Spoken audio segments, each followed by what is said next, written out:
আসসালামু আলাইকুম। আমি মাহমুদা বিনতে হক ইজি রেসিপিতে সকলকে স্বাগত জানাচ্ছি। আশা করি সবাই অনেক অনেক ভালো আছেন। আজকের আপনাদের জন্য একটি নতুন রেসিপি নিয়ে হাজির হলাম। বগুড়ার ঐতিহ্যবাহী পোড়া পিঠা, সিন্নি পিঠা, রুট পিঠা, উট পিঠা। এটা উত্তরাঞ্চলের প্রত্যেকেই বানায়। প্রত্যেকের বাড়িতে কুরবানির শেষে যখন মাংস রুঠা হয়ে যায়, সেই রুঠা মাংস দিয়ে এই পিঠাটা তৈরি করে, তাই তার নাম হয়েছে রুট পিঠা। আবার কেউ কেউ এটাকে পোড়া পিঠা বা সিন্নি পিঠাও বলে। তো যাই হোক, পিঠাটা কিন্তু অনেক মজা, যেহেতু বাসি মাংস থাকে। বাসি মাংস দিয়ে আমি আজকে তৈরি করে দেখাবো, খুব সহজে, খেতে ভীষণ মজার। একবার তৈরি করলে বারবার খেতে ইচ্ছে করবে। তো চলুন কিভাবে তৈরি করছি। বাসি মাংস এখানে রান্না করা আছে, সে বাসি মাংস দিয়ে ভালো করে হাত দিয়ে চটকিয়ে নিচ্ছি। এখানে তেল চর্বি দেয়া আছে, যথেষ্ট তেল আর চর্বি দিয়ে মাংসটা রান্না করা আছে, তাই আমি তেল চর্বিটাও বেছে বেছে নিয়ে মাংসের সাথে একদম চটকিয়ে নিলাম। এটাকে এক সাইড করে নিয়ে এখন 2টা ডিম ভেঙে দিয়ে দেব। ডিমটা কিন্তু অপশনাল, দিলেও হবে না দিলেও হবে, তবে দিলে কিন্তু খেতে ভীষণ ভালো লাগবে। তো যাই হোক, ডিম 2টাকে এবারে আমি একটু ফেটিয়ে নেব। তো ফেটানো হয়ে গিয়েছে, এবার এক সাইড করে ডিম 2টাকে রেখে দেব। এবারে আসছি মূল প্রিপারেশনে। পিঠা বানাবার একটি পাত্রের ভিতরে এখানে 500 গ্রাম বা হাফ কেজি পরিমাণ আতপ চালের গুঁড়া নিয়ে নিলাম। আমি এখানে আমার ইচ্ছে মতো নিয়ে নিলাম, আপনারা আপনাদের ইচ্ছে মতো নিয়ে নেবেন। এবারে নিয়ে নিয়েছি 1 চামচ লবণ, আর দিয়ে দিচ্ছি গরম মশলার গুঁড়া, জিরার গুঁড়া 1 চা চামচ, ধনিয়ার গুঁড়া 1 চা চামচ, হলুদের গুঁড়া 1 চা চামচ, আর আপনারা মরিচের গুঁড়া দিতে পারেন এখানে 1 চা চামচ পরিমাণ। সেই সাথে আদা বাটা, রসুন বাটা দিয়ে দিতে পারেন 1 চা চামচ করে। আমি আদা রসুন বাটা দেইনি, যেহেতু আমি মাংসে ব্যবহার করেছি আদা রসুন বাটা, সেজন্য দেইনি। আর এই পিঠাটাকে আরও স্পাইসি, আরও সুগন্ধিযুক্ত করার জন্য এখানে দিয়ে দিচ্ছি মৌরি বা মিষ্টি জিরা, আর সেই সাথে দিয়ে দিচ্ছি আপনার রাঁধুনি গুঁড়া করে 2 চা চামচ দিয়ে দিয়েছি। সাথে দিয়ে দিলাম 1 কাপ পরিমাণ পেঁয়াজ কুচি, আর দিয়ে দিচ্ছি কিছু কাঁচামরিচ কুচি। আপনারা কিন্তু কাঁচামরিচ বাটাও দিতে পারেন। আর এখন দিয়ে দিচ্ছি যে ডিমটা ফেটিয়েছিলাম, সেই ডিমটা দিয়ে দিচ্ছি। আর এখন দেব কুসুম গরম পানি। এটা হাতে সয় বা তার চেয়ে একটু বেশি গরম হলেও চলবে। এই পরিমাণ গরম পানি দিয়ে, পানিটা একসাথে দিবেন না, অল্প অল্প করে 1-2-3 বারে দিয়ে তারপরে গোলাটাকে গুলবেন বা ব্যাটারটাকে গুলবেন।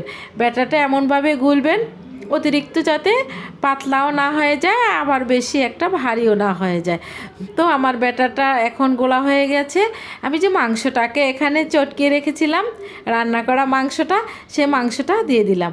আমি এখানে রান্না করা মাংস দিয়েছি। আপনারা চাইলে মাংসের কিমা দিয়েও, গরুর মাংস কিমা করে সেটা কিমাটা রান্না করে কিমাটাও দিয়ে দিতে পারেন, তাহলে খেতে আরও বেশি টেস্ট হবে। তো যাই হোক, যেভাবে রান্না করেন গরুর মাংস দিয়ে এই পিঠাটা তৈরি করলেই পিঠাটা খেতে ভীষণ মজার।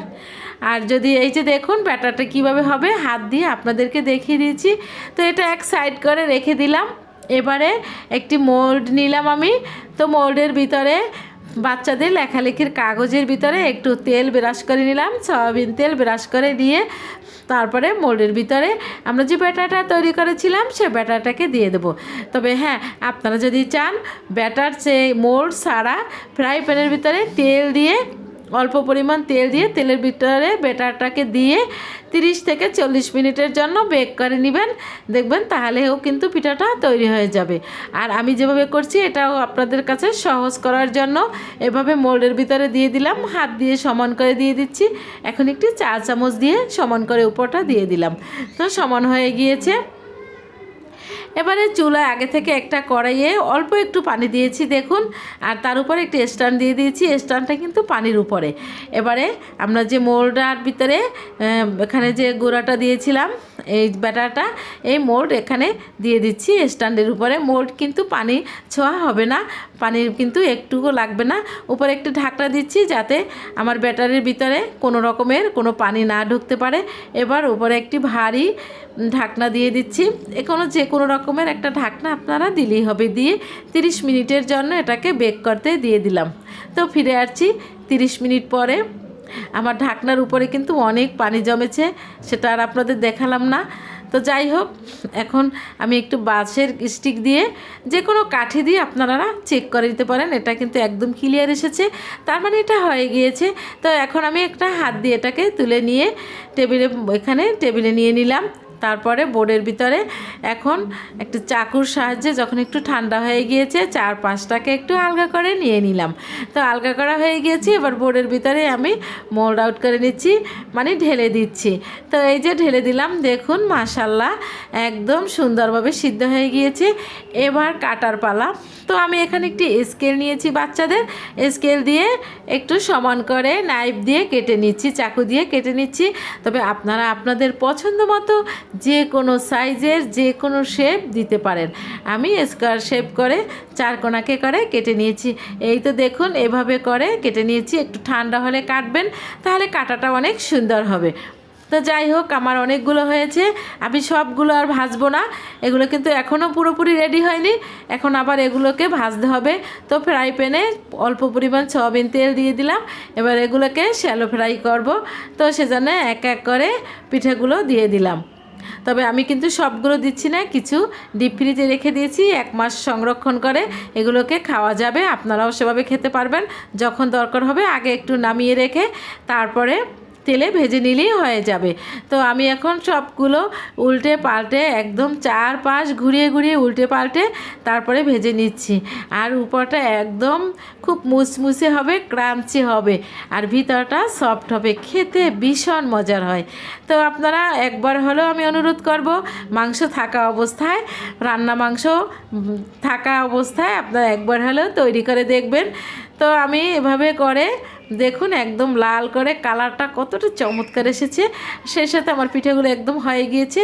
তো আমি এখন সবগুলো তুলে নিলাম আর সার্ভিং প্লেটে সার্ভ করে আপনাদেরকে দেখিয়ে দিচ্ছি মাশাল্লাহ কতটা সুন্দর হয়েছে।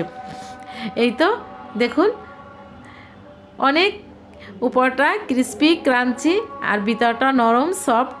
এই যে দেখুন, তো সাউন্ডটা আমি অফ করেছি যার জন্য আপনাদেরকে দেখাতে পারলাম না, তো দেখিয়ে দিচ্ছি। এই যে দেখুন খুবই মজাদার পিঠা। তো চেষ্টা করেছি অত্যন্ত সহজভাবে রেসিপিটি তৈরি করবার জন্য।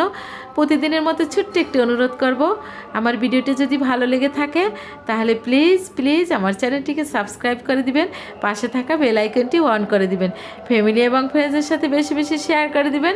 আর যখনই কোনো ভিডিও আপলোড করব সবার আগে আপনার কাছে চলে যাবে। তো সবাই অনেক অনেক ভালো থাকবেন। আজ এই পর্যন্ত, আল্লাহ হাফেজ।